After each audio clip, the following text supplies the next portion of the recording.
గతంలో పరిపాలించినప్పుడు కూడా ఒక విలనిజం లాగా ప్రవర్తించారు తప్ప ఎక్కడ హీరోలాగా ప్రవర్తించినటువంటి సందర్భమే లేదు. కాకపోతే తాను హీరోనని చెప్పి ప్రచారం చేసుకోవడానికి మాత్రం ఆయన వెనుకాడేట లేదు. వారికి ఉన్నటువంటి మద్దతుగా ఉన్నటువంటి మీడియాలు కూడా అదే కార్యక్రమాలు చేస్తున్నాయి. చంద్రబాబు నాయుడు గారు అధికారంలోకి వచ్చిన తర్వాత సరే హామీలు, ఆయన ఇచ్చిన మాటలు నిలబెట్టుకుపోవటాలు అనే విషయాలు కాసేపు పక్కన పెడితే ఇది వేరే సార్. వచ్చిన తర్వాత ఏం ప్రగల్భాలు పలికారంటే ఈనాడులోనే కోరలు పీకండి సోషల్ సైకోలపై సీఎం నిర్దేశం. పీకేయండి, సోషల్ మీడియాలో ఎవరైనా సరే సైకోలుగా వ్యవహరిస్తే వారిని కోరలు పీకేయండి అన్నాడు. మదమెక్కి మాట్లాడే వారిని వదిలే ప్రశ్నే లేదు. పెద్ద హెడ్డింగ్. సోషల్ మీడియా సైనికులకు చెక్, తప్పు చేసిన వారిని శిక్ష తప్పదు.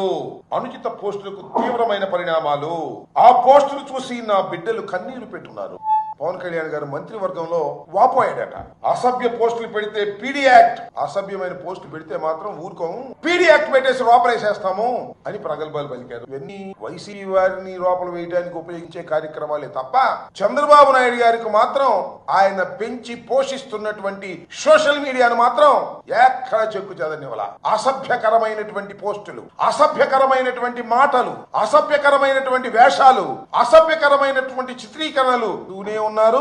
వారిని ప్రోత్సహిస్తూనే ఉన్నారు చంద్రబాబు నాయుడు గారు. మీరు ఈ మధ్య కాలంలో చూస్తే మాజీ ముఖ్యమంత్రి జగన్మోహన్ రెడ్డి గారి మీద ఒక ఐటీడీ కార్యకర్త ఏ విధంగా మాట్లాడాడో మనం చూసాం. వారి మీద, వారి సతీమణి భారతి గారి మీద ఏ రకమైన అనుచిత వ్యాఖ్యలు చేశారో నేను ప్రత్యేకంగా చెప్పాల్సిన అవసరం లేదు. చాలా సీరియస్ గా తీసుకోవాల్సిన అంశం. మేము పెద్దగా సీరియస్ గా తీసుకోలేదు, కానీ ప్రజలు తీవ్రంగా స్పందించారు. సోషల్ మీడియాలో న్యూట్రల్ యాక్టివిస్ట్ తీవ్రంగా స్పందించారు. ఏమిటి అన్యాయం, ఇంత దారుణంగా ఎలా మాట్లాడతారు, ఇది తప్పు కదా అని చంద్రబాబు నాయుడు గారు తక్షణమే అరెస్ట్ చేయమన్నారు. అరెస్ట్ చేశారు. నేను ఆ రోజునే చెప్పా, ఇదంతా ఒక డ్రామా. జగన్మోహన్ రెడ్డి గారి సతీమణి అన్న తర్వాత మేము ఊరుకోము అనేటువంటి ఒక డ్రామాని క్రియేట్ చేసి పాప మొత్తాన్ని అరెస్ట్ చేయబోలు కిరణ్ అని అతను క్వశ్చన్ ఎవరు, అతను ఐటీ కార్యకర్తగా ఎలా వచ్చాడు, ఎందుకు వచ్చాడు, అతనే చెప్పాడే. ఒకసారి ప్లే చేయండి. చంద్రబాబు నాయుడు గారితో ఆయనకున్న పరిచయాన్ని. Small man.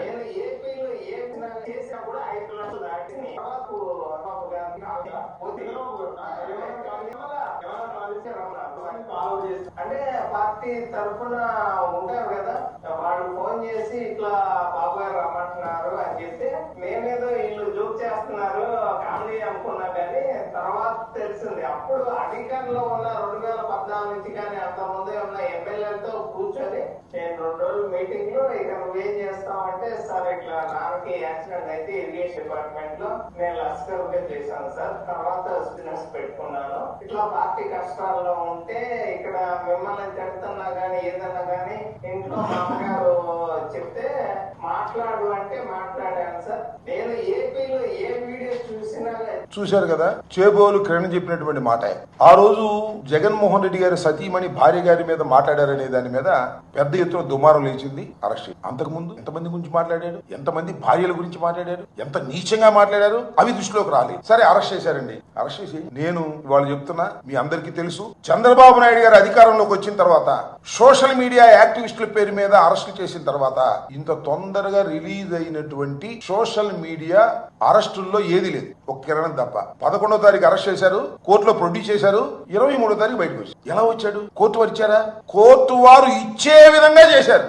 జనరల్ గా ఏం చేస్తారు, ఏం చేస్తున్నారు, ఎవరైనా సోషల్ మీడియాలో అరెస్ట్ అయితే ఏదో ఇన్వెస్టిగేషన్ కి పోలీస్ కస్టడీ ఇవ్వమని మిషన్ పడేస్తున్నారు. పడైన వారు ఎవరి మీద లేదు. సోషల్ మీడియాలోనే కాదు, వైసీపీకి సంబంధించినటువంటి వ్యక్తులు ఎవరు అరెస్ట్ అయినా, మాధవ్ మొన్న అరెస్ట్ అయ్యాడు కదా, అరెస్ట్ చేశారు కదా, ఆయన మీద మళ్ళా పిటిషన్ పెట్టారు, ఏది పోలీస్ కస్టడీ ఇవ్వమని. పిఎస్ఆర్ ఆంజనేయులు గారు ఆయన పోలీస్ కస్టడీ ఇవ్వమని పెట్టారు. ఒక్కళ్ళని కాదు, ఇంతవరకు అరెస్ట్ అయిన ప్రతి వారి మీద పిటిషన్ పెట్టి పోలీస్ కస్టడీ తీసుకున్నారు. కానీ చిత్రం ఏంటో, పాపం ఈ చేబోలు కిరణ్ కి పోలీస్ కస్టడీ అవసరం లేదన్నారు. ఎందుకంటే మావోడండి, ఏదో నాటకంగా అరెస్ట్ చేశాం. చంద్రబాబు నాయుడు గారు పెంచి పోషించేసిన వ్యక్తి, చంద్రబాబు నాయుడు గారే ఆయన పిలిపించుకుని ఇవన్నీ మాట్లాడించాడు.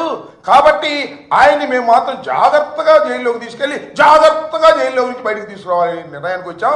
కాబట్టి మేము వారికి పోలీస్ కస్టడీ పిటిషన్ వేయము అన్నారు. బీలేలో వచ్చింది, ఛార్జ్ షీట్ ఫైల్ చేశారండి. ఇన్వెస్టిగేషన్ కంప్లీట్ అయిపోయింది. విత్ ఇన్ 12 days లో టోటల్ ఇన్వెస్టిగేషన్ ఇస్ కంప్లీటెడ్. ఇంతవరకు చంద్రబాబు నాయుడు గారు వచ్చిన తర్వాత పెట్టినటువంటి కేసుల్లో ఇంతవరకు ఏ కేసులోనూ ఇన్వెస్టిగేషన్ కంప్లీట్ కాల.